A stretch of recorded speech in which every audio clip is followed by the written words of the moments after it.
Mr. Speaker, municipalities around the province are scratching their heads, wondering where $300 million from the nearly $700 million in the Building Canada Fund, PTIF, disappeared to.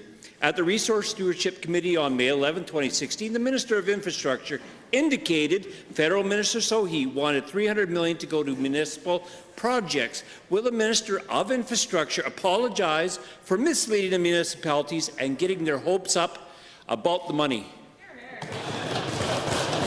Honourable Minister.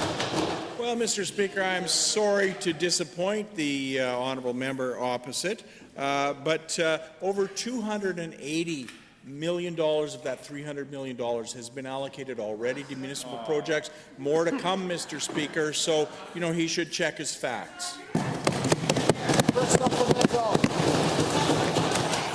I'd like to see where that money is going to. So given Dave Breakwell, ADM of Corporate Strategies and Services at Alberta Infrastructure, indicated at Public Accounts on February 28, 2017, quote, "Those projects have all gone forward since March 2016 for the federal government to approve the specific projects," end quote. To the Minister of Infrastructure, before we lose another construction season, why is the federal government vetoing the projects and holding up economic stimulus? Honourable Minister. Well, I would say, Mr. Speaker, that I'm confused, but I really think it's the honourable member opposite that is confused. The federal government's not holding up projects.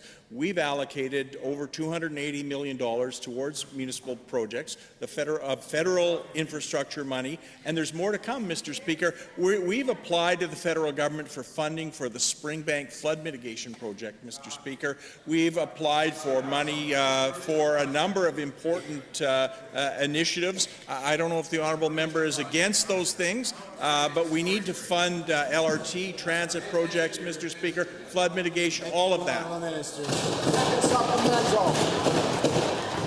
Well, Springbank still has a lot of hiccups and environmental things that have to happen both provincially and federally environmentally. But given that the Minister of Infrastructure and Transportation has decided to allow Ottawa to dictate to him how it's going to be, will the minister commit to table to this House the list of the BCF, PTIF projects across Alberta that are being held up by behind-the-scenes business, so municipalities across the province will know which provincial projects are coming?